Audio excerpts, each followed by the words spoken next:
प्रिय दर्शक बंधु नमस्कार। चर्च ऑफ क्राइस्ट भुवनेश्वर आनुकूल्य रे नियमित प्रसारित होता विशेष कार्यक्रम प्रात ज्योति को आपण मान को स्वागत करुछि।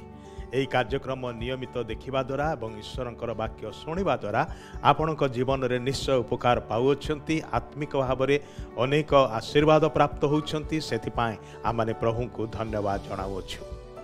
तेबे प्रिय बंधु, आजिर कार्यक्रम रे आमाने जो विशेष विषय ने आलोचना करिबा, यह माने किछि दिन हलानी से विषय आलोचना करी आसुछु। आज मध्य से प्रसंग को नहीं आलोचना करिबा, किंतु आगो को बढ़िया पूर्वरु आसंतु प्रभुंकर निकटवर्ती हवा, ताहांक निकटरे निजको समर्पण करिबा, प्रार्थना करिबा।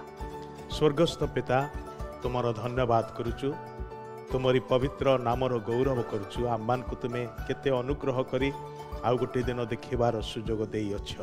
ए दिनटी तुमर दत्त उपहार, तुम्हें ए दिनटी को आयोजन करी आम्मान को हस्तरे देइछ। आमने ए दिनटी को जेपरी तुमर महिमार निमंते अनेकंकर आशीर्वादर निमंते प्रभु आमने विनियोग करने को पारिबा साहाय्य कर। समय तुमर दत्त दान अटे प्रभु, समयर सदुपयोग करने तुम्हें आम्मान को ज्ञानयुक्त अंतकरण दियो। तुमर वाक्यरु आम्मान को कथा कुह, प्रत्येक को आशीर्वाद कर।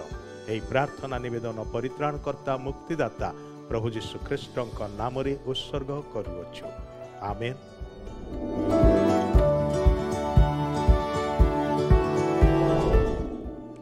आमने दिन मानकरे समय संपर्क रे आलोचना करुछु। समय ईश्वरंकर बहुमूल्य दान अटे। यह प्रत्येक को दिया जायछि। सान पिला हो, युवा युवती हुंतु, वयोज्येष्ठ माने हुंतु, पाठ पढ़िथिबा लोक हुंतु किंबा अपाठुआ माने हुंतु, रोगाक्रांत लोक हुंतु किंबा चिकित्सा करथबा डाक्टर नर्स माने हुंतु, समस्तंकर निमंते समान परिमाणर समय समस्तंको दिया जायछि। एवं ईश्वर एही समय रूप दान आपण को आ मते देई अछंती। एवं से यहा अपेक्षा करंती आमान को ठारू जेपरि आमाने समयर सद्व्यवहार करिबा, कारण समय एवं आमानकर जीवन एकत्र गमन करे। आमाने दुईटी को अलगा करि पारिबो नाही। तेबे प्रिय बंधु, आमने गत थर एक कथा चिंता करिथिलु जे जो समय आमने पाउछु ताहा सीमित समय अटे। ताहा आजी अछि, एबे अछि, आरक्षण रे ताहा मठारु चली जाए एवं आमने से समय को केबे भी फेरी पाई पारिबा नाही। ईश्वरंकर वाक्य रे गोटे कथा लेखा अछि। आमने अनेक समय कौन कही थाउ, आसंता काली विषय, आसंता दिनमान विषय दर्पर कथा सब कही था। मु जीवी एठिकी, मु या करिबी, मोर ई प्रकार योजना अच्छी। बहुत भल कथा।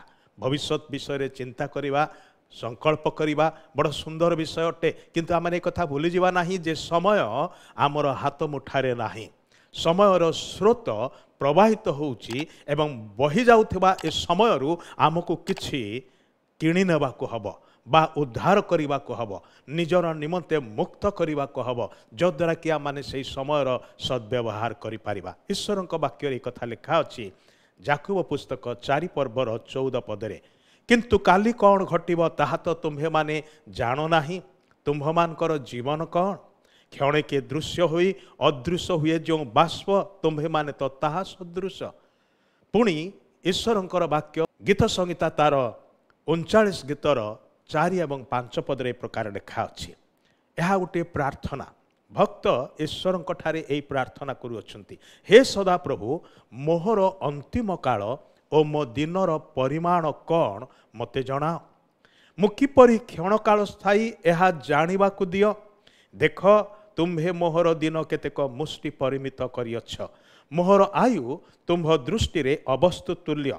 निश्चय प्रत्येक मनुष्य अपना सर्वोत्तम अवस्था रे ही नितांत असार अटे। प्रिय बंधु, जो समय आम्मान को हाथ रे प्रभु देइछंती ताहा सीमित समय एवं ताहा अति शीघ्र शीघ्र प्रवाहित हो जाउची। अतएव ए पाउथबा समयर उत्तम परिचालना करिबा आपणकर एवं मोर दायित्व अटे। समय जेहेतु ईश्वरंकर दत्त उपहार आम्मानकर पाई, से आमठारु निश्चित रूपे आमे जेपरी समयर उत्तम भंडार घरिया हो, गुड स्टुआर्ड हो, यह से इच्छा करती। बेंजामिन फ्रैंकलिन तांकर गोटे पुस्तक रे लिखिछंती, तुमे जीवन को भल पाओ कि, तेबे समय नष्ट कर नाही, कारण सही विषय द्वारा जीवन निर्मित।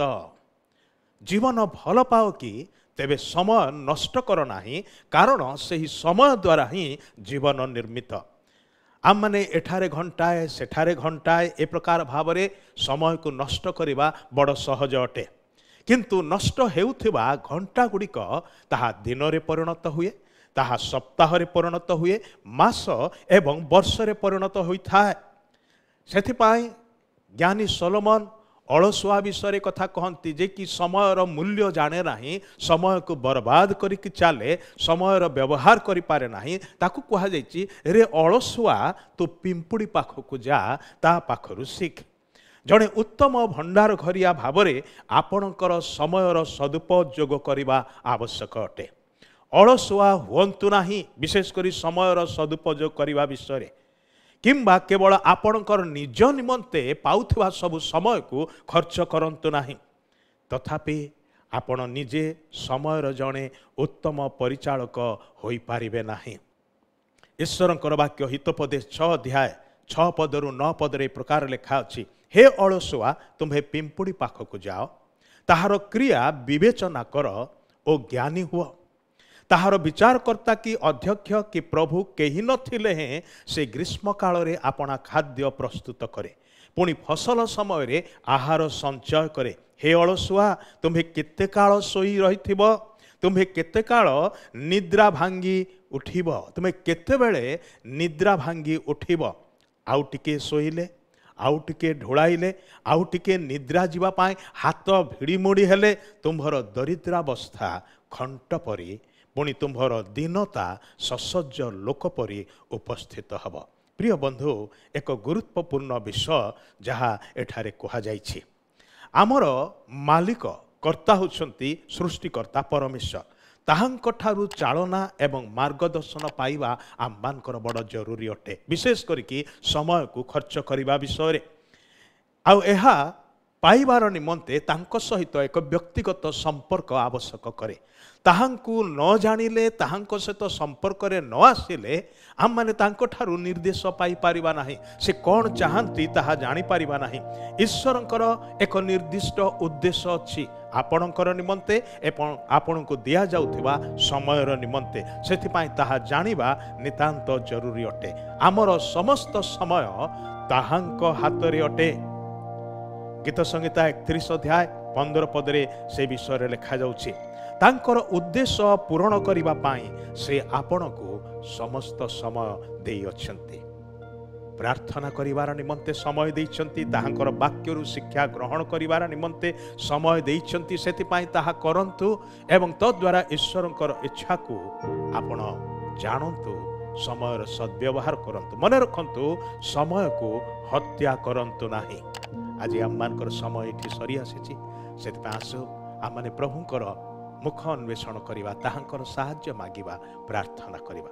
प्रिय प्रभु, तुमे दौथुबा समयर उत्तम भंडार घरिया हवा पाए आममान को प्रत्येक को ज्ञानयुक्त अंतकरण दियो, ज्ञानयुक्त मन दियो एवं आजिर समय को सद्व्यवहार करिबा पाए, तुमर महिमा प्रकाश करिबा पाए तुमे आममान को साहाय्य कर। एही प्रार्थना निवेदन परित्राणकर्ता प्रभु जीशु ख्रीष्टଙ୍କ नामरे उत्सर्ग करूछु। एतळे पिता ईश्वरंकर गभीर प्रेम, प्रभु जीशु ख्रीष्टंकर असीम अनुग्रह दया, पवित्र आत्मांकर चिरंतन शांति शक्ति सुमधुर सहभागिता शिक्षा और चेतना एवं पुणी सदाबले आममानकर प्रत्येक सहित सारा विश्व थिबा ख्रीष्टाश्रित प्रत्येक भाई भौणी संगरे रही साहाय्य उपकार करंतु। आमेन। बहुत बहुत धन्यवाद। प्रभु आपन को आशीर्वाद करंतु।